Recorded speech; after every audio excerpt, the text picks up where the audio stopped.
I just did this podcast about the OpenAI fiasco. Oh, it's very interesting. Where was the podcast? Let me see what it was. She told me, but I wasn't super paying attention. She said it's gonna go up tomorrow, but let's see if I can find her.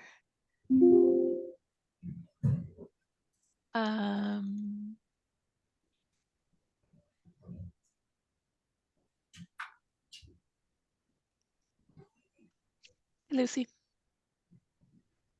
Hello.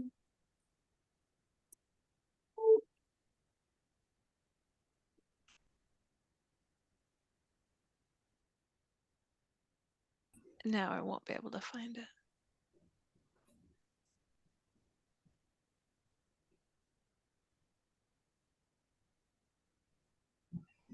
It was from yesterday. Oh, here. Bridget Todd.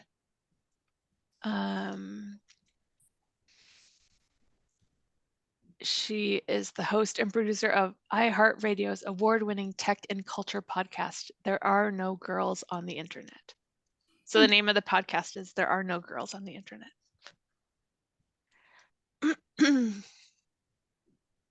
That's an interesting name.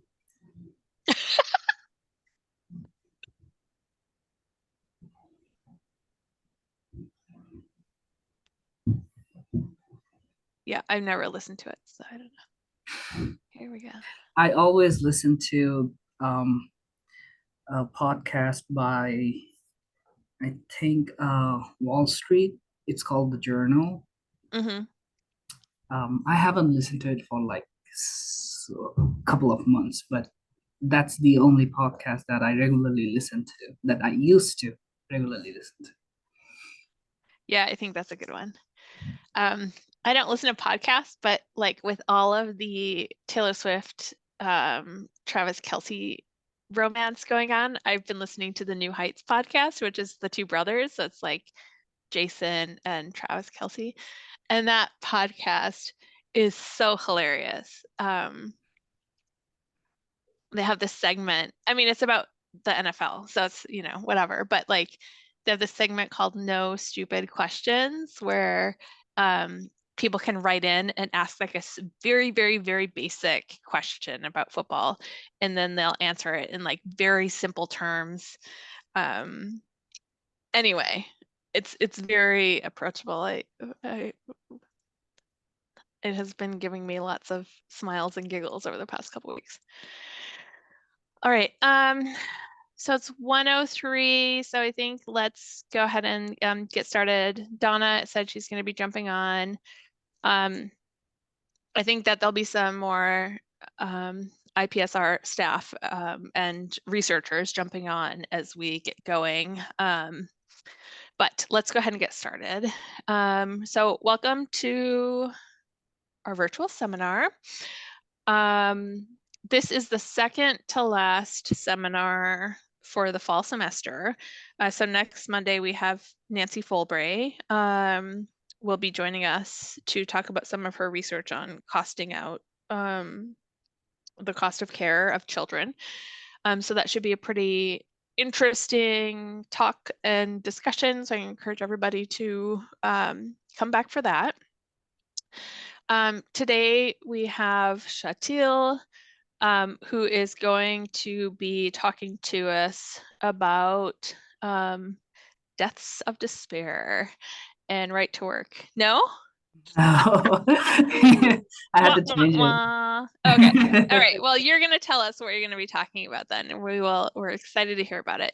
But I will just mention that Shatil is in the economics department here at KU, and he focuses on microeconomic forces, or is interested in understanding microeconomic forces that shape our everyday lives and how we can better use policy and the implementation of policy to try to figure out solutions to some of our economic problems. He focuses on labor economics and industrial organization. And he's going to tell us now what his talk is going to be about. Thank you so much, Misty. Sorry. Hi everyone. Yeah, fine. It's fine. It's fine. I changed it, so yeah, that's on me. So hi everyone. I'm Shatil. I am, as Misty said, I'm from KU Econ. I'm a job market candidate this year, so wish me luck. So today I'm going to discuss my job market paper, which is let me share my presentation. Awesome. Can everyone see my slides? Yes. All right. So my job market paper is titled as "The Effects of Recent Right to Work Laws on Union Coverage, Employment, and Earnings."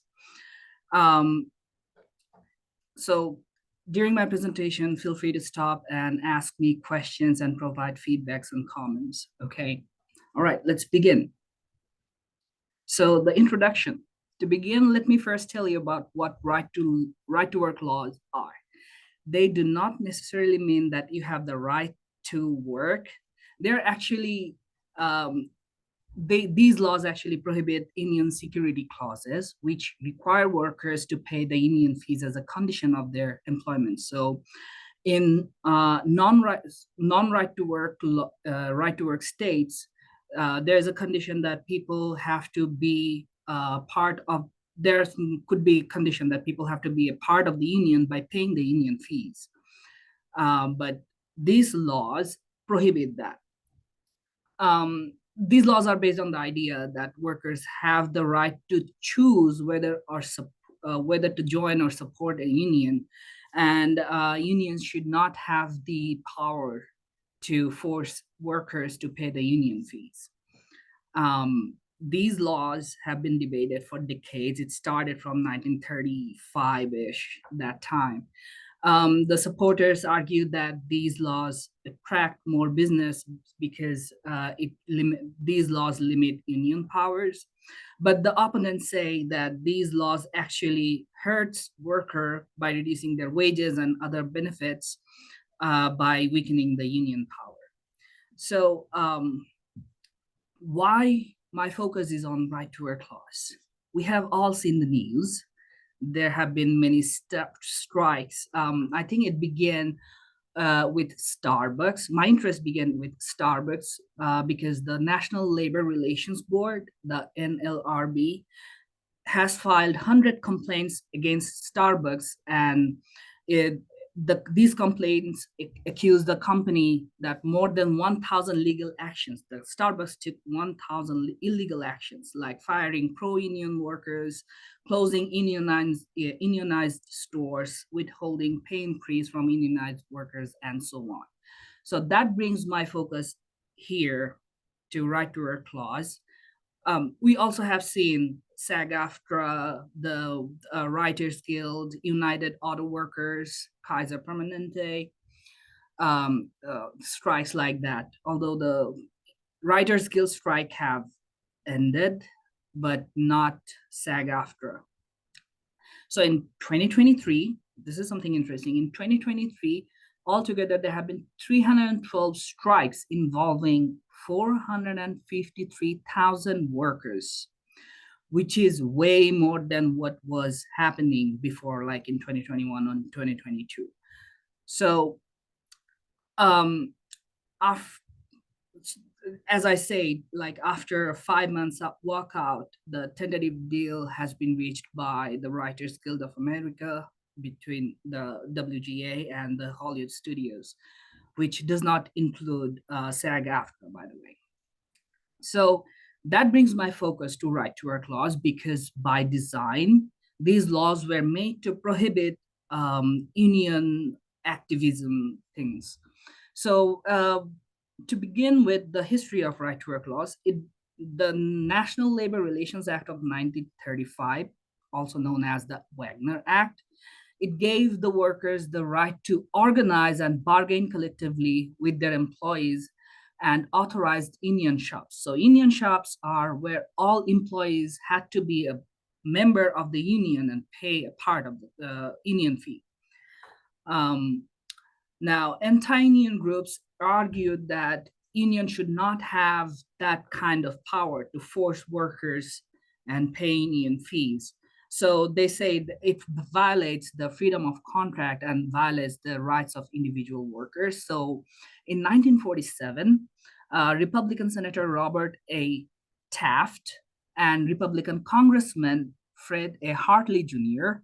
each introduced a measure to curtail the power of unions to prevent strikes. So, by design, these laws, the right to work laws, were made to limit the power of unions. So, Taft-Hartley Act of 1947 outlawed closed shops and allowed states to pass right to work, where the unions did not have the power to force union fees upon workers. So that is where this began. So since 1947, 27 states have passed right to work laws. The most recent state to pass right to work law is Kentucky, which passed this law in 2017. And many states have adopted and then repealed these laws. The most recent one would be Michigan, which is going to repeal the law in February next year. So like in a couple of months. All right. So as you can see, from the very beginning, the right to work laws have been subject of many political activism and debate since its initiation in 1930. So this is a famous photo where I think this is President Franklin D. Roosevelt, where he was asked to veto the Hartley-Taft Act. And this one is a famous cartoon by Clifford Bramans, where he showed that both Truman and Robert Taft each claim each other that they're a slave maker,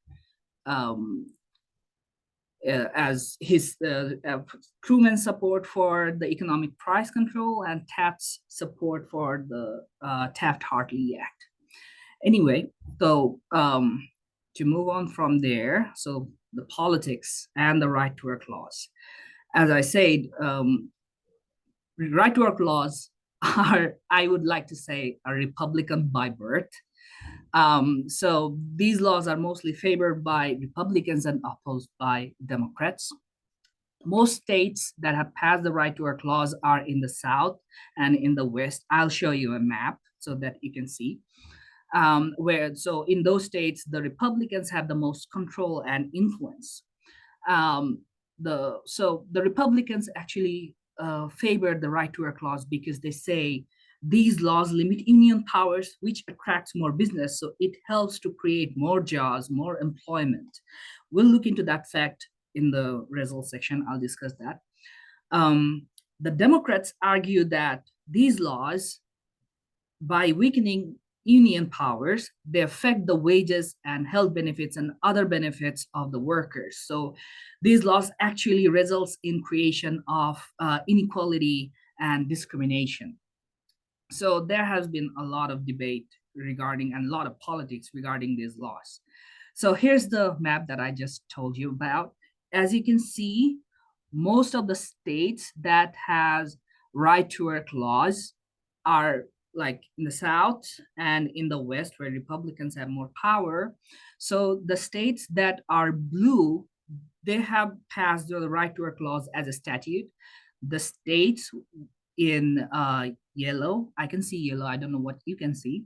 So the states that are in yellow, they have passed the laws as a constitutional amendment of the states. So it is very hard to, repeal these laws in these states. So Kansas is one of them.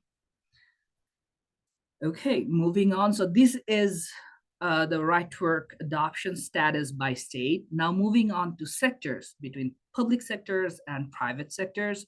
So the entire United States is pro right to work or right to work for the public sector. So entire United States public sector is under right to work laws. But as you can see, the private sector, the map I just showed you, those states have right to work laws only in the private sector. So moving on, the debate. There has been a lot of debate surrounding the economic impact of right to work laws. Almost all of them are against. So I tried to find very hard, like I spent like 2 hours searching on the internet to find a caption or illustration that favors right to work law, but I couldn't find anyone. I just could find one. I'll show you in a bit. So as you can see, most of them the debate has been against right to work laws.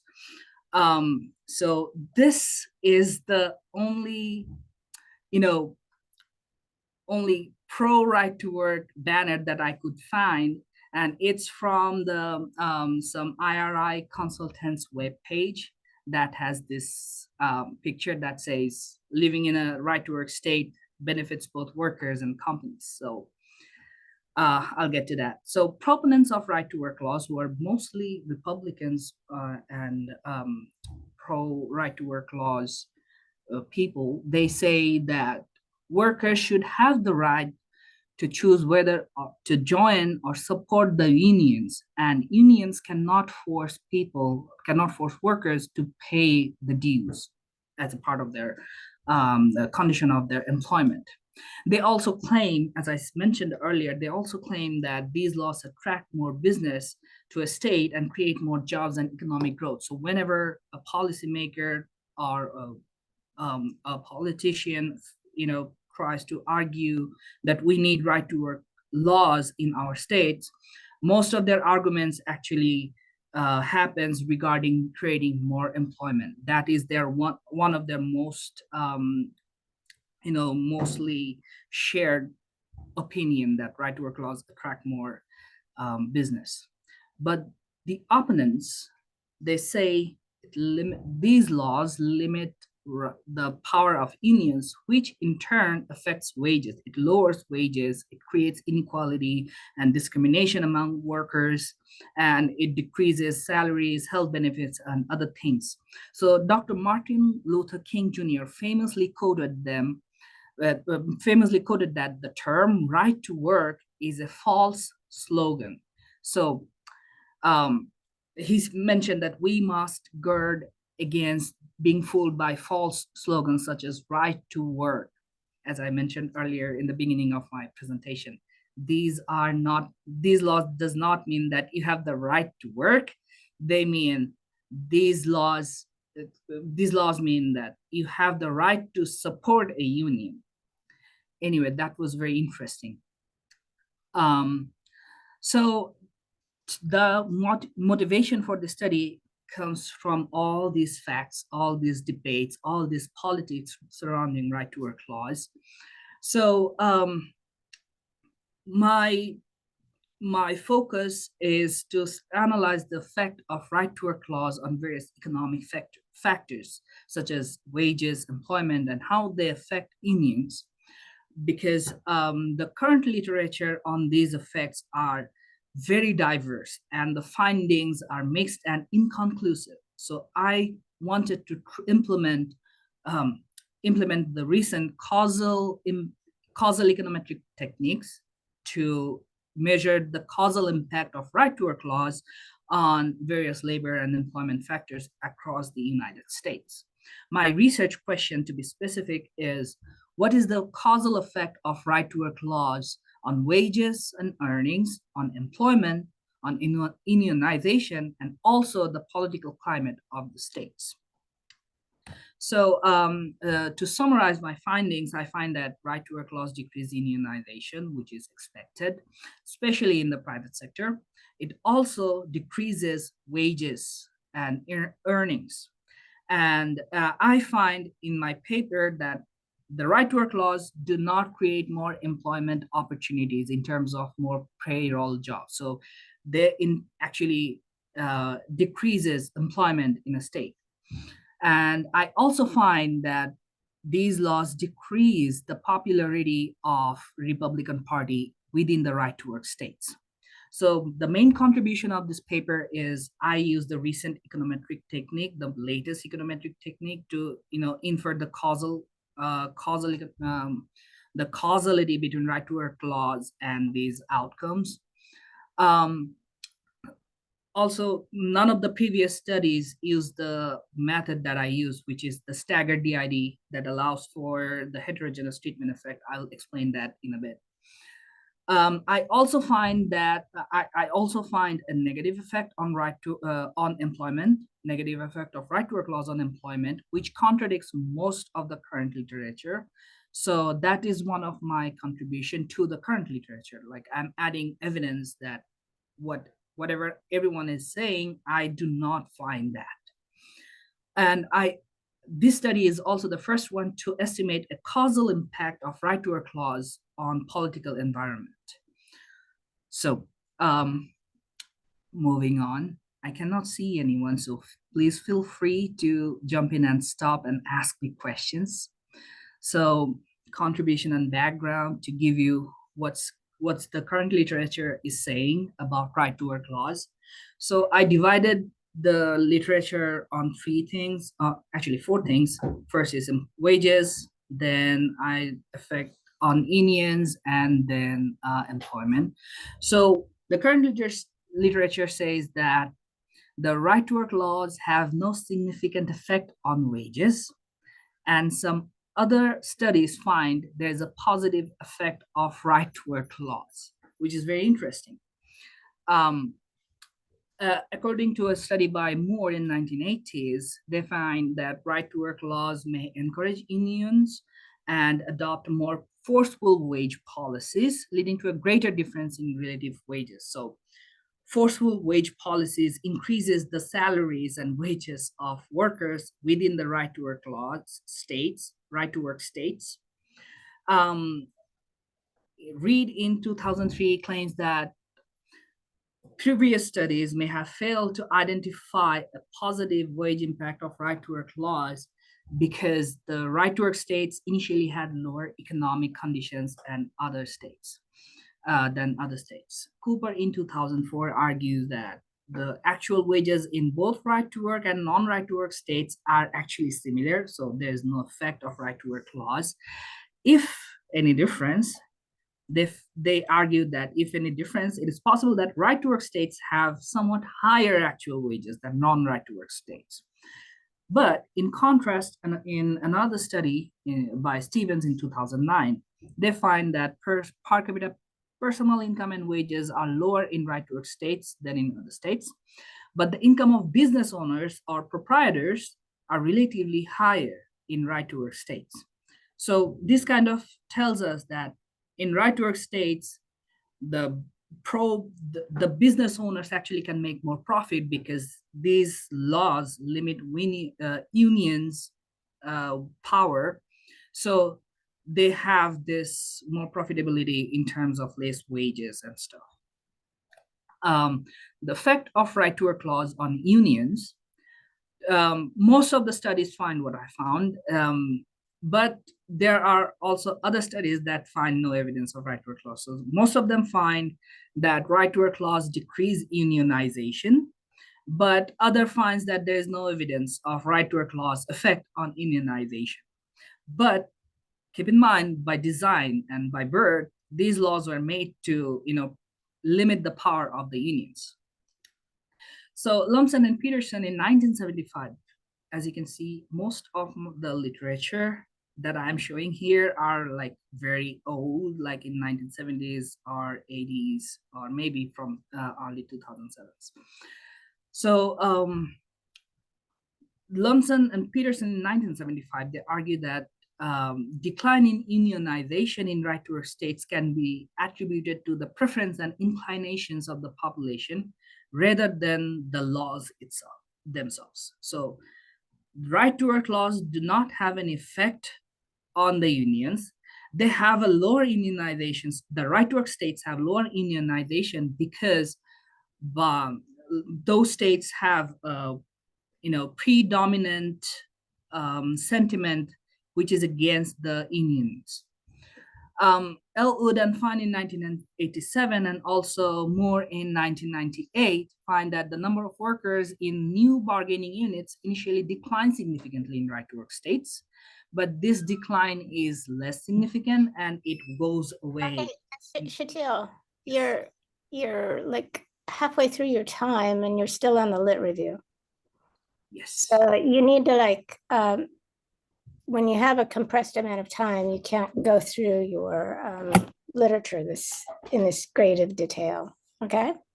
Noted. Okay. So I would jump ahead to the data and the identification and results. all right. So I'll jump ahead and discuss the results. So these are the some previous studies. So let's start with the data description. By the way, the for this study, I use data from various sources. So my main explanatory variable is a binary indicator for whether a state has a right to work law in effect in a given year. So I collect the data, the status of right to work states, and the data on their dates of adoption from various sources, mainly from the National Right to Work Committee website.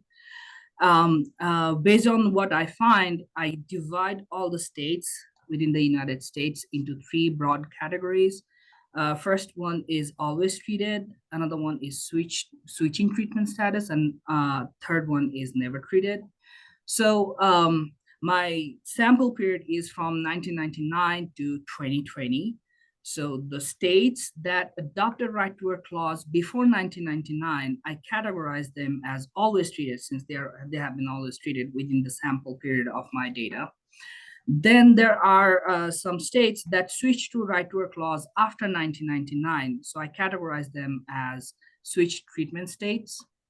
And states that never adopted the right to work laws, I categorize them as never treated. So according to National Right to Work Committee website, as of 2023, 24 states are never treated, 22 states are always treated, and 6 states are switching treatment. So as you can see, these are the three broad categories where the states are divided into those three categories. The 6 states that switched to right to work laws are Indiana, Kentucky, Michigan, Oklahoma, West Virginia, and Wisconsin. Just a quick point. Didn't Michigan just switch back as well? I know it's outside of your data frame, but thinking about this kind of predisposition that you were talking about earlier might be worth thinking about. Yes, Michigan will switch to non-right to work. So it will repeal the right to work states in February 2024. So right. In a couple of months. All right. Then I also go through several sources to find the exact date of adoption and enforcement for each of those 6 switching treatment states. So moving on to the outcome variables, my outcome variables are union coverage, which is the number of workers who are covered by a union, but they do not all of them pay union fees. The other union variable is the union membership, which is the share of workers who are active members of the unions and pay union fees. The hourly wage and weekly earnings, they are, as you can understand, they are in 2020 dollars. Then I use the data on employment, which is the total non-farm workers employed and also seasonally adjusted. And then I use the share of Republicans in state legislature. So the total number of state senators and representatives who are Republican, I take their share. So the data comes from various sources, unionization, wages and earnings and demographics. They come from the CPS outgoing rotations group or the earned city. I restrict my sample to prime aged workers and the sample period is 1999 to 2020. I adjust the wages and earnings to $2020. I'm sorry for this typo. The data on state legislature come from UKCP and national welfare data. The share of state senators and representatives were Republicans.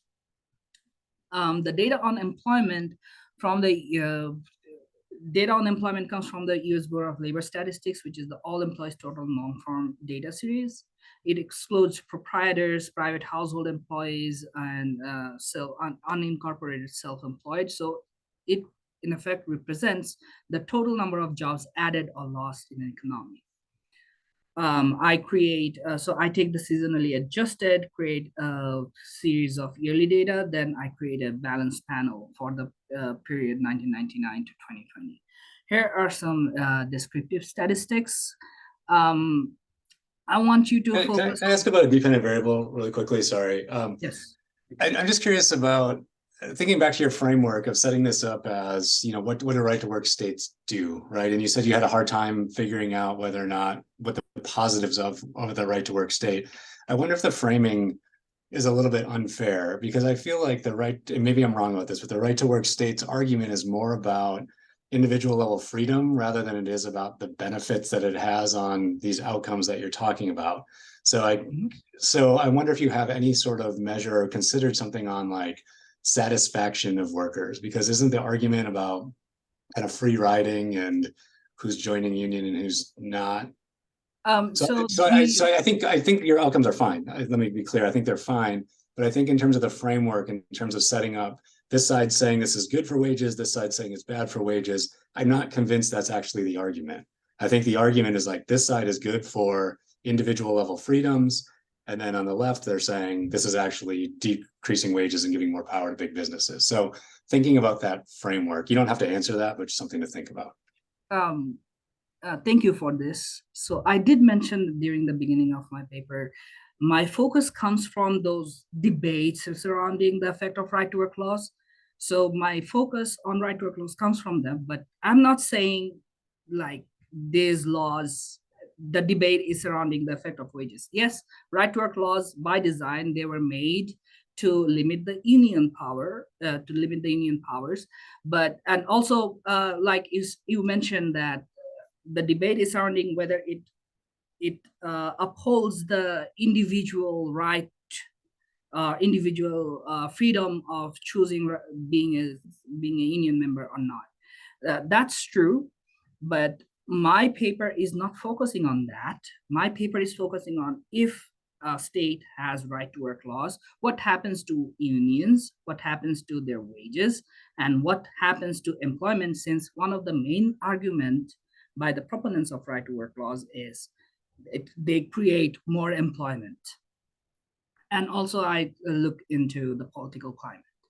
But yeah, so I would ask you to focus on the number of union members and the share of workers covered by unions. You can see there's a significant difference. Moving on to the identification strategy, I'm not going to spend so much time here.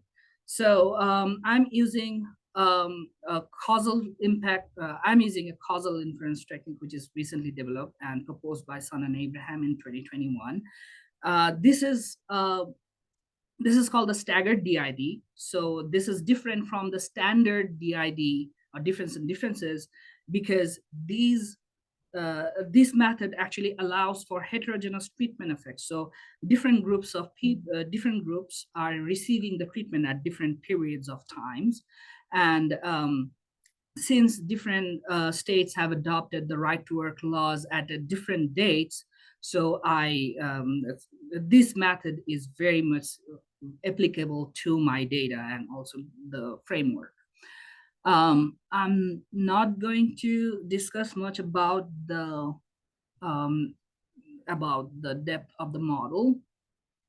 I also use synthetic control for this for the identification of the causal inference of right to work laws. So I had to. So for the synthetic control, I had to exclude Oklahoma because My period starts from 1999, and Oklahoma adopted a right to work laws in 2001. So I only had like 1 year before the treatment, so I had to exclude Oklahoma from my analysis of synthetic controls. So let's discuss the results. First, I run this simple DID, which does not allow for the staggered or the heterogeneous treatment effect, but I just try to run them anyway and see like a fuzzy analysis to see what is happening. So you can see the average treatment effect is negative in most cases, and also um, they're somewhat significant, I would say. The share of Republicans is something that was significant but positive. But later, when I allow for heterogeneity in the treatment, the result changed. So take this result with a grain of salt, because this model does not allow heterogeneous treatments. So this is the one that I want you to focus.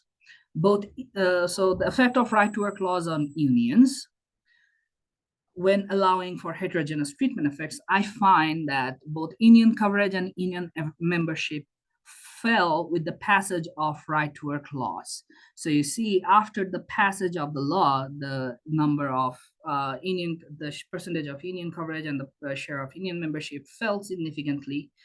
There appears to be some pre-trend in both cases, so which suggests that these laws were passed when the unions are already losing power and already losing memberships. So it just accelerates a pre-existing trend.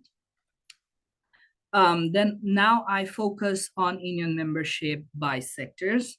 So this is the union membership by private sector, and this is by public sector. So the effect of right to work laws mostly lies on the private sector, since they do not have any significant effect on the public sector. So the results is mainly driven by those in the private sector.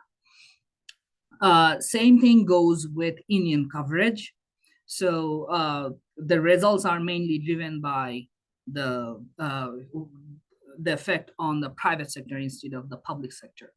So in both cases, I find that right to work laws are decreasing union membership and union coverage, and they are very significant in private sectors. Moving on to the right to work laws and unions with synthetic control. So as you can see, I have excluded Oklahoma here. So this method also shows that the right to work laws decreases union coverage and union membership. I'll show you the slide in a bit. So you can see the results are mainly driven by Wisconsin, West Virginia, Michigan. We find that the right to work laws actually increase union coverage in Kentucky. And also there's an initial drop in Indiana, which increases but then drops again. We also find similar results in case of union membership. So these results suggest there could be some state-specific factors that are responsible for the different effects of right to work laws on different states, effect on unions. Moving on. So now let's look at right to work laws and employment. So this is the result from the staggered DID, so heterogeneous treatment effect. And I find that there's a significant decrease in employment following the right to work laws, the passage of right to work laws. So they were already falling before the passage of the right to work laws. The employment was already falling, and it did not create any more jobs following the passage of the right to work laws, and it was still negative. Like 7 years later, the employment was still negative. So this result suggests that employment was already falling. So the proponents of right to work laws say that we need right to work laws in the states because we need more employment, but it did not. These laws did not create more jobs. Also from the synthetic control results, I find that right to work clause decrease employment. So following the adoption of right to work clause, the employment decrease. The results are similar in every state and mostly driven by West Virginia. I find that in Indiana, the employment increases, but it's mostly driven by other states. So it also suggests that there could be some state-specific factors that are affecting the effect of right to work laws on employment. Now moving on to wages and earnings. The right to work laws decrease both hourly wage and weekly earnings, and the effect is more pronounced on hourly wage. So you can see the effects significantly, the right to work laws significantly decrease wages in terms of both hourly wage and weekly earnings. And when I use the synthetic control, I also find same results, and the results are mainly driven by Indiana, Kentucky. In Wisconsin, there's the initial spike, but then it drops. Also in West Virginia, there's the initial spike and then it drops. I also find similar results in case of weekly earnings. So moving on to the effect of right to work clause on political climate, I find that since the adoption of right to work laws, the share of Republicans in state legislature drops significantly. So this is very interesting because these laws were actually adopted, proposed by Republicans, but this in turn decreased their popularity among workers, perhaps because of the lower wages and lower employment and those kind of stuff. So this is something very interesting. So to discuss the results, I find that right to work laws decrease union coverage and union membership.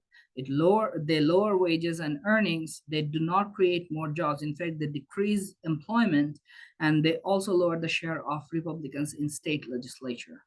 So what's happening? What's going on behind the curtain?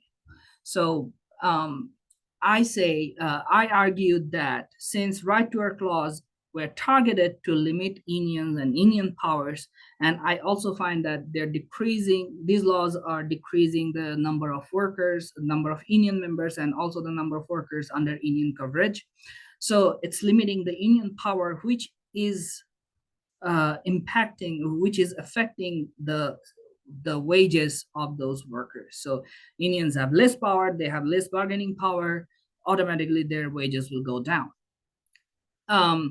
So the right to work laws can lower wages by decreasing the bargaining power of the unions and lowering the unionization rates. There could be also some free rider problems where some workers enjoy the benefit from the unions since they are covered by the unions, but they are not paying the union fees.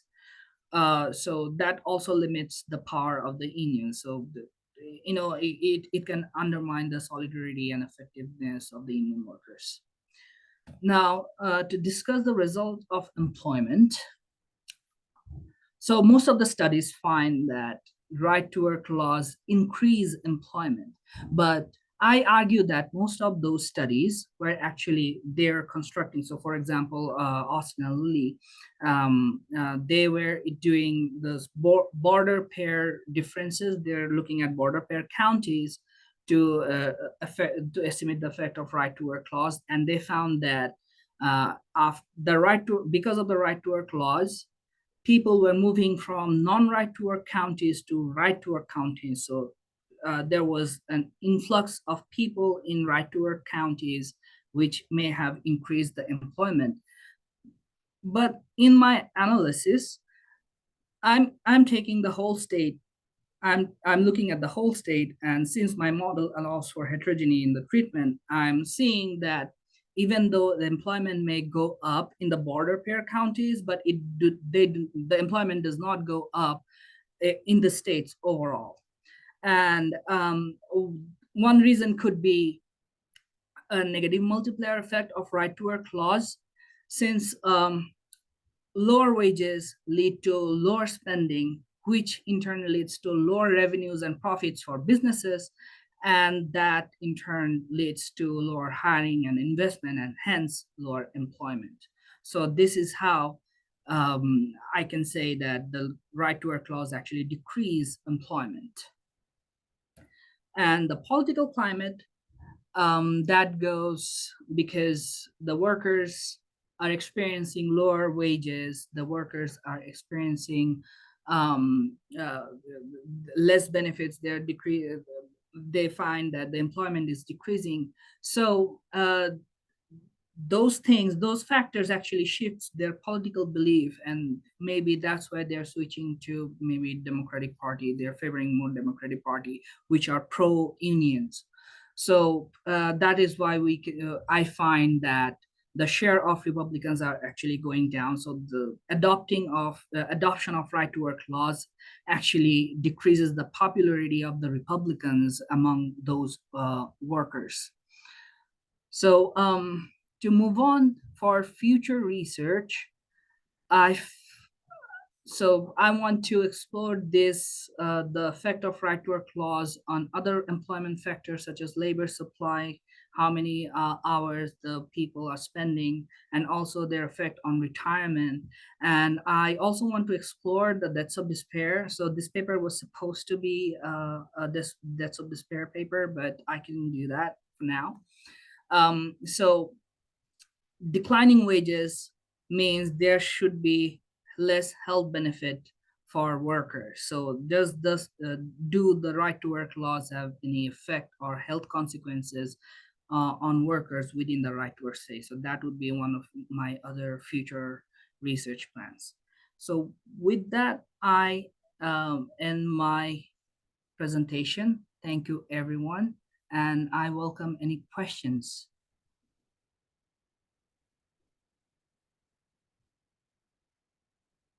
Can everyone hear me?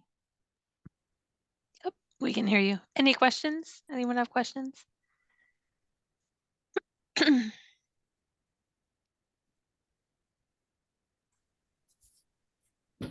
So Shatil, this is more of a comment.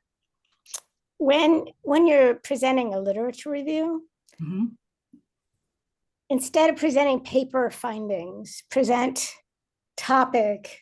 These papers have found, list the papers, but then don't talk about the authors, talk about what they've found. Okay. Right? So if you're organizing a literature review, it should be organized by topic and not by, well, this person found that and this person found the other thing and blah, Okay. Now, if the employment effects are mixed, say, employment, there's a headline and then there's details, right? So when you're presenting that type of work, it's kind of kind to your audience to talk about topics as opposed to what so-and-so said. Okay. I thought I was doing that, but I will, But if you look at your slides, you'll see the name of the author first, right? Yes. So okay, I see what you're saying. Right. Maybe make a table or two. Well, or just say the literature is considered lots of topics. The first one is employment effects, and then talk about the details. The second one is union membership, and then talk about the details and things of that nature. Okay.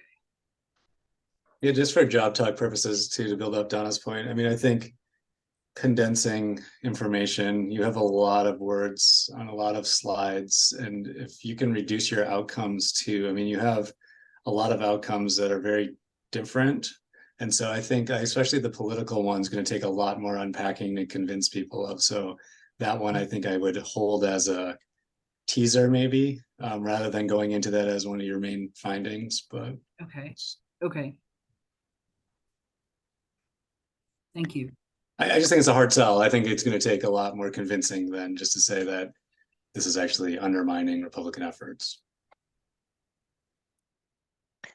Well, we see when Republicans make unpopular choices that they get undermined, AKA the Dobbs decision. I don't think right to work is as extreme a reaction as what we've seen with Dobbs, but, I think it's plausible. So I'll just also add, just as kind of somebody who is hiring. I mean, I'm not hiring, but like as somebody who has sat on hiring committees for hiring for these types of jobs, I felt like the beginning of your presentation was very strong. Like I really liked the way you started and kind of how you brought the content and like I could really understand what you were talking about, and I liked that you brought the history into it. I agree the literature review is way too long. Like, just don't spend time talking about other people's research. You're there to shine your own research. And so either, condense those slides, or you can always have them as option slides, and you can say, like, there's been quite a bit of literature on this topic, and I'm happy to go into, you can say, in the current state is this, and I'm happy to go into those, those papers. If anyone in the audience is interested, you can have it as an option slide or whatever, and then just move straight into your data and your results. And I think for me, the one thing that I'm just still kind of thinking about is, you do see, as you demonstrated through the visuals, that there was shifts and changes happening in kind of the composition of earnings and work and whatever, like a year or two before these laws were implemented, which, goes really well with this storyline that, is it like the cart before the horse, or like, I don't know, but there's a whole like policy literature on like, do policy shifts happen and that changes cultural momentum, or is it cultural momentum that is making it easier for these policy shifts to happen? And I still feel like after listening to your talk that it's unclear to me what's going on there. And so I don't know if that's just like just a cautionary thing to consider, that you might have people in the audience who still, will question your results or your findings. And so just thinking really kind of strategically about how you're going to present that, I think, is important. And it could be just as simple as, talking about those nuances. And, you can clearly say that there's a tandem effect going on here. There's a tug and pull. And anyway, that's my feedback. Thank you. Thank you very much. I also wondered about including political climate, which I thought was such an interesting outcome, but didn't feel to me like it fit with some of the other outcomes. And I want to also just say that I really liked the context and the images at the beginning of the talk. It really like made it like a little more interesting, and to understand like why there would be right to work laws, which I think on their face seem a little ridiculous. But I have no idea whether this data is available, but I bet there are people here who know if there's OSHA data available or data about workplace injuries, because my guess is that right to work laws and the weakening of unions in a lot of sectors increase workplace injuries. I'm thinking about like manufacturing and laundering and hospitality and maybe even medical. Yeah. Carrie, you should be an economist. This is wonderful. Thanks, Donna. No, I just read that union book. What union book was that? Oh gosh, what's it called? Daisy Pitkin wrote it. She was an organizer. She worked in industrial laundry, and industrial laundries are really bad for workers. People get stuck a lot. They prioritize the machines over the people. But thanks, Donna. Meat packing is also terrible because, meat packing is just really dangerous work. So Shatil, there should be some data on workplace injuries, and you could go ahead and look at that in as a next step. Okay. That would be brilliant, because that would really be helpful. I think you would get a lot more. I think it's a great point too, Carrie. I think you'd get a lot more leverage out of that than deaths of despair, for sure.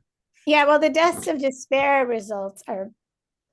What would you think the deaths of despair would be, Jaron, since you're a health person? Well, I mean, I worry about deaths of despair. I mean, there's a lot of debate over, is it an age period or cohort effect, and how much of it is just related to the supply of fentanyl and heroin. So there's a lot of debate over whether deaths of despair actually really exist. So that's kind of why I'm a little bit skeptical of going down that path. Well, so. And you're dealing with different education levels as well as what. Right. Shatil, share what your deaths of despair results are. Okay. Give me a moment. Oh, do you have them on the slides? I don't have them on the Oh, slide. just talk through them, right? Okay. Yeah. So, the results were really like, I couldn't find any significant effect of right to work laws on deaths of despair. And the results were like very different, like, with different magnitudes. It was really like, I wasn't sure what's going on and what is happening. You're being a little circumspect. You found that they went down, right? Yes. Yeah, I mean, they went down. I was expecting deaths of despair would go up because it kind of undermines agency on work, things like that. Mm-hmm. And they go down. And then if you look at what's happening when they go down, you see employment's falling, wages are falling, union membership is falling. So all the things that might prevent you from deaths of despair, right? Yeah. So, I mean, they were totally counterintuitive. Yes. So that was the gist. Like, we found everything was going down. Deaths of despair was also going down, although insignificant, but they were going down. So we were not sure. I was not sure what to do with or how to explain. Oh, I'm sorry. I have to run. I got to go over to get the speaker. Good job, Shatil. Thank you.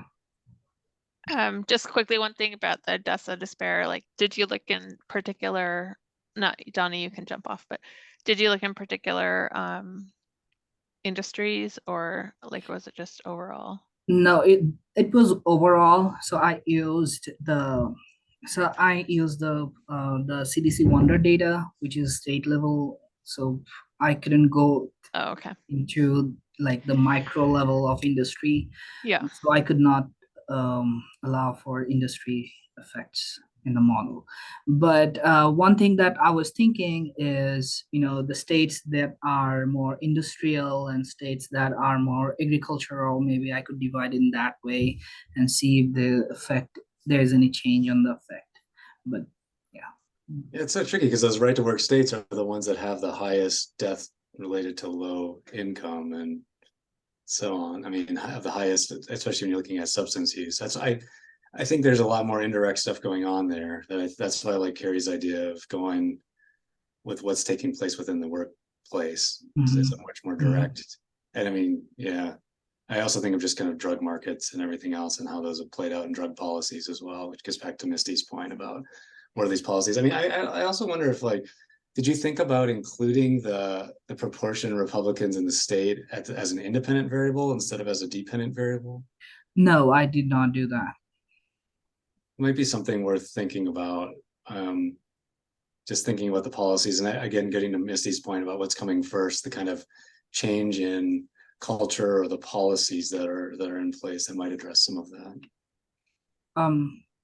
what I am thinking, why I did not include the share of political Republicans is because my main independent variable is right to work, so Right. indicator for right to work. So the share of including share of Republican in that as another independent or as a covariate could affect, the right Yeah, to work that's a their good point. They're the same, right? Absolutely. vote. Yeah. All right. Well, thank you. Good luck with everything on the job Yeah, market.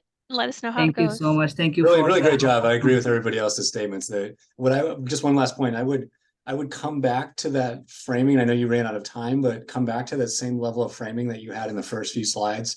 To me, I found those the most compelling. And keep in mind, you're talking to some non-economists here, but I like that framework. And I think that there's going to be people in the room who do what you do and people who won't. So getting those people who won't. So if you can come back to the broader picture stuff at the end, that's going to really strengthen this. So, but really well done. Nice job. That's interesting. Thank you. Thank you for this. Good luck, Shatil. Thank you. Thank you. Good luck, Thanks, everyone. everyone.